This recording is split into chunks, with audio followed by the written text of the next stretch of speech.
Ini dia love. Halo, assalamualaikum, selamat malam. Kita mau bacain buku dongeng. Ini bukunya kecil, waktu tahun 2017, hadiah dari Happy Meal. Itu buku aku yang dari Happy Meal waktu aku masih kecil. Judulnya apa, Kak? Aku lupa. Judulnya Little Miss Chatterbox by Roger Hargreaves ya. Ini tidak dijual ya. Ini hadiah dari Happy Meal. Aku punya 3 kok. Aku punya 2 lagi. Oke, kita mulai ya. Satu lagi. Little Miss Chatterbox tidak hanya sekedar banyak bicara. Ini dongeng huria banget nih pokoknya Little Miss Chatterbox. Aku suka bicara, tapi aku punya yang game. Oke, Ibu baca dulu ya. Terus ada mainannya. Ya, stop. Ibu baca dulu. Little Miss Chatterbox tidak hanya sekedar banyak bicara. Ia selalu berbicara, berhari-hari, berminggu-minggu, berbulan-bulan, dan bertahun-tahun. Dan aku punya mainannya 2. Yang satu di rumahin, yang satu di rumahin. Oke, ya, stop Little Miss Chatterbox.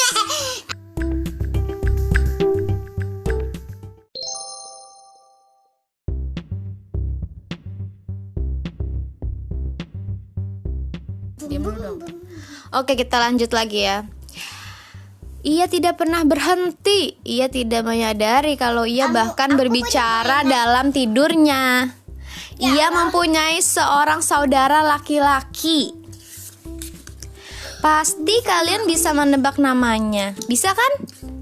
Namanya Mr. Chatterbox. Sama dong namanya. Bukankah Miss Chatterbox mirip sekali dengan saudaranya? Iya. Harusnya kalian dengar kalau mereka bertemu. Kalian tidak bisa menyela di tengah pembicaraan mereka, atau duluan bicara, atau bagaimanapun juga deh. Dan aku punya mainannya, tapi warnanya ungu. Pernahkah kamu mendengar ungkapan mulut bagai ekor ayam diembus untuk orang yang suka berbicara tanpa henti? Nah, Mr. Chatterbox itu mulutnya bagai ekor ayam yang diembus. Saudara perempuannya lebih lagi dari itu. Ini cerita tentang Little Miss Chatterbox yang memutuskan untuk mencari kerja. Itulah yang ia lakukan, bekerja di bank, di Happy Land. Aku punya mainannya, tapi warnanya kuning sama ungu. Udah ya, Ibu baca dulu. Oke. Pada jam 10 pagi di hari Senin, Mr. Happy berjalan masuk ke Happy to Lend You Bank atau Happy Bank senang meminjamkan di tengah kota Happy Town. Ia mengeluarkan buku cek, menulis di atasnya, dan pergi menuju counter. Di belakang counter berdirilah Little Miss Chatterbox di hari pertamanya bekerja.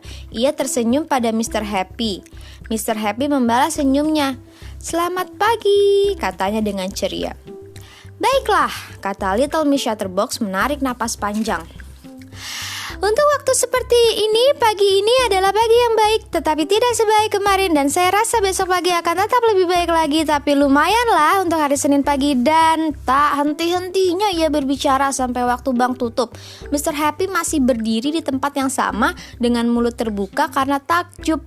Mr. Happy berdiri di situ berjam-jam. Dan sekarang, lanjut lagi Little Miss Chatterbox berbicara.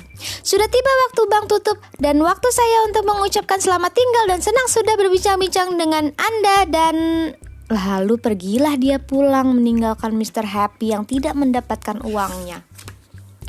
Di hari selanjutnya, Little Miss Chatterbox dipecat. Ia kemudian dapat pekerjaan lain di restoran Eat A Lot. Saat itu hari Selasa pagi dan di siang hari Mr. Greedy memasuki restoran. Ia duduk di meja sudut restoran, tempatnya yang biasa. Ia selalu makan di sana pada hari Selasa karena pada hari itu disajikan porsi yang ekstra besar. Namanya juga Mr. Greedy. Pelayan menghampirinya untuk mencatat pesanan. "Apa sup hari ini?" tanya Mr. Greedy pada pelayan tersebut. "Baiklah," kata Little Miss Chatterbox karena dialah pelayannya. Sup hari ini adalah sup tomat, tetapi ada juga sup lain di menu seperti sup buntut dan sayur dan ayam dan mie ayam. Tetapi ada juga yang lain seperti... Terus dia berbicara sampai tengah malam. Mr. Greedy masih duduk di kursinya mendengarkan dengan takjub. Ia duduk di situ selama 12 jam mendengarkan. Itu kayak aku. Dan sekarang lanjut Little Miss Chatterbox. Sudah waktu itulah tutup dan saya harus pulang, jadi sampai jumpa dan senang sudah berbicara dengan... Pulanglah Little Miss Chatterbox meninggalkan Mr. Greedy yang masih merasa lapar. Iyalah, 12 jam dengerin orang bicara tanpa makan, pasti lapar. Di hari selanjutnya ia dipecat. Hal yang sama terjadi selama seminggu itu. Pada hari Kamis pagi ia dipecat dari pekerjaannya di toko topi. Miss Splendid pergi ke toko tersebut untuk membeli topi baru, tetapi tidak bisa. Oh ibu, ini ada topi yang cocok yang saya rasa Anda akan menyukainya karena warnanya pink dan pink adalah warna Anda. Little Miss Chatterbox berbicara terus tanpa henti dan tanpa topi. Pada hari Jumat pagi ia dipecat dari pekerjaannya sebagai sekretaris Mr. Uppity. Kebetulan Mr. Uppity adalah orang terkaya di dunia. Supaya kalian tahu saja. Tapi kasihan dia, Mr. Uppity tidak mendapat keuntungan pada hari ketika Little Miss Chatterbox bekerja untuknya. Oh tidak. Oh Mr. Uppity, saya belum pernah bekerja di kantor sebelumnya dan menarik sekali. Dan apakah Anda mau kopi? Dan apakah Anda sekaya seperti yang diperbincangkan orang-orang? Aduh, ibu aja sampai susah nih bacainnya Little Miss Chatterbox. Little Miss Chatterbox berbicara terus tanpa kerja. Iya. Namun cerita ini berakhir bahagia karena di akhir minggu tersebut Little Miss Chatterbox berhasil mendapat pekerjaan yang cocok sekali untuknya. Di udara, on air. Hari Sabtu malam, Mr. Chatterbox sedang berada di Chatterbox Cottage. Itu adalah tempat tinggalnya. Mr. Chatterbox kesal karena jamnya mati. Sementara itu dia sudah mempunyai janji untuk bertemu dengan Little Miss Sunshine pada jam 7. Dia tidak tahu sudah jam berapa saat itu. Ia lalu menelepon speaking clock atau jam berbicara untuk mencari tahu jam berapa.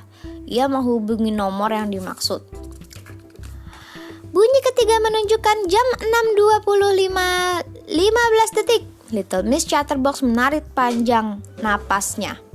Pip pip pip pip pip pip pip. Bunyi ketiga menunjukkan jam 6.25.20 detik. Pip pip pip pip pip. Aneh juga, kata Mr. Chatterbox dalam hati. Kok suaranya seperti suara adikku? Ternyata Little Miss Chatterbox kerja untuk ngasih tahu jam berapa. Cocok karena dia suka berbicara tanpa henti. Selesai. Jadi memang berbicara itu bagus karena orang bisa tahu apa yang kita rasa, apa yang kita maksud. Tapi jangan terlalu over, jangan terlalu banyak bicaranya. Jadi orang mau berbicara nggak bisa dan selalu mensela bicara orang lain. Kita harus tahu kapan kita harus berbicara dan kapan harus mendengarkan, ya Huria ya. Iya. Karena apa yang waktu ibu bilang, Tuhan memberi kita 2 kuping dan 1 mulut agar lebih banyak mendengar daripada berbicara. Oke, selamat malam. Good night. Sleep tight. Aku belum ngantuk. Energi aku masih kuat.